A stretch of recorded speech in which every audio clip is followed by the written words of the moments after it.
تحديث واتساب الذهبي بشكل جديد. كل اللي انا عايزه منك تتابع الفيديو معايا للنهاية عشان تقدر تستفاد وتقدر تحدث نسخة واتساب الذهبي بشكله الجديد.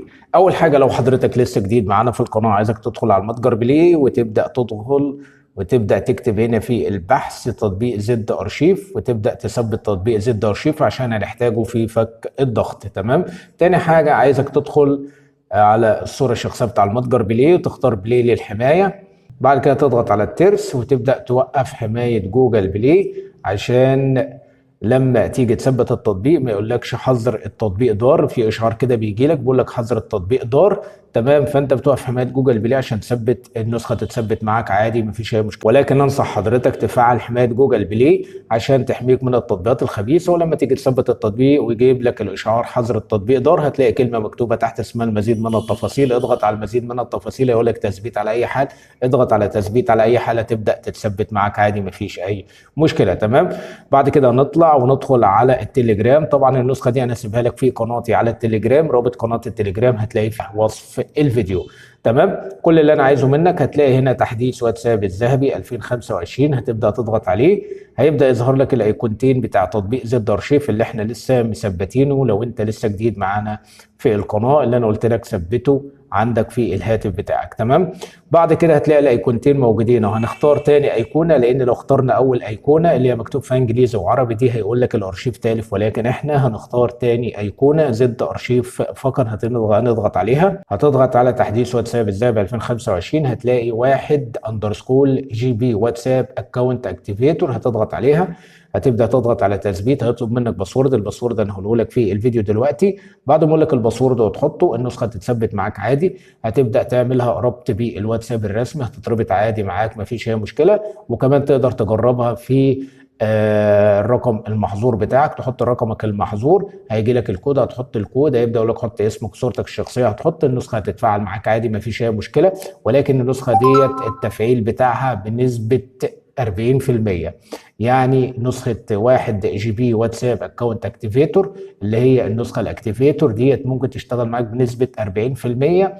وكمان مش هتشتغل على اي رقم. يعني لو رقمك اتحظر ممكن ما ترضاش تشتغل على نفس الرقم، عايزة رقم جديد، وهتشتغل معاك بنسبة 40%. ولكن برضو بالنسبة للربط تقدر تربطها بالواتساب الرسمي، ولكن هتتربط معاك بنسبة 50-60%. تتربط معاك عادي، مفيش اي مشكلة.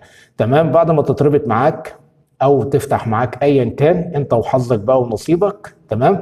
هنيجي عند 2 اندرسكول جولد واتساب اندرسكول عبد الله دوت اي بي كي.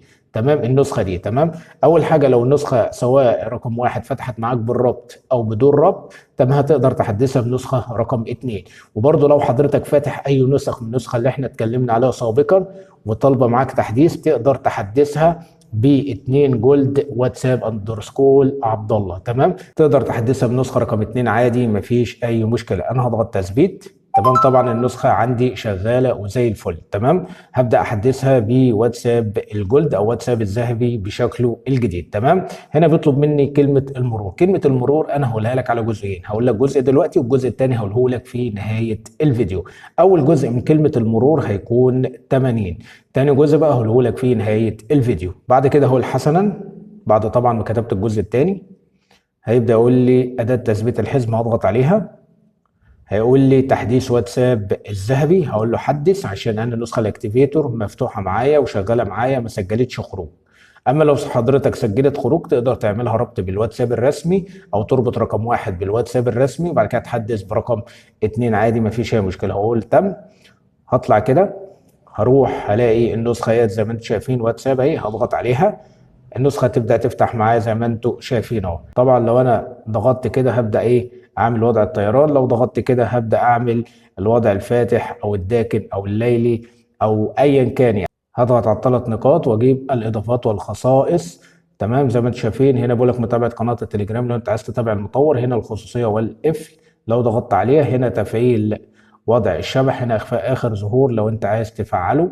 هنا تجاوز المشاهده المره الواحده. توقيف اشاره محوله زي ما انتم شايفين اهو. هنا اخفاء مشاهده الستوري. هنا منع حذف الحالات، منع حذف الرسائل، منع حذف الرسائل المؤقته، عرض وقت حذف، اظهار الصحين الازرق فقط بعد الرد. زي ما انتم شايفين اهيت النسخه جميله جدا. هنرجع كده خطوه هنيجي مثلا عند التحديثات، لو انت عايز تشوف التحديثات اللي تمت على النسخة ايه تعرفها من الاضافات والتفعيلات والكلام ده كله والاصلاحات. هنضغط كده هنرجع تاني. هنا طبعا لو انت عايز تعرف الاشعارات وتظبط الاشعارات بتاعتك زي ما انتم شايفين اهوت. اشعار من قام بتغيير صورته الخصوصية الشخصية، تقدر تفعل الحاجات دي كلها الاشعارات اهيت. هنرجع كده خطوة. تمام. هنا طبعا الثيمات واتساب الذهبي، لو ضغطنا عليها تحميل ثيمات، هنا طبعا بيديك 4032 ثيم. فشوف الثيم اللي انت تحب تفعله، مفيش اي مشكلة، هيتفعل معاك عادي، مفيش اي مشكلة. تمام. هنرجع كده خطوة تاني.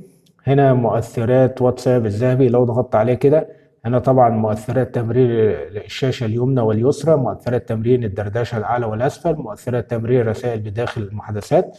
زي ما انتم شايفين دي كلها مميزات جميلة جدا. هنا طبعا الشاشة الرئيسية لو ضغطنا عليها جبنا البار العلوي.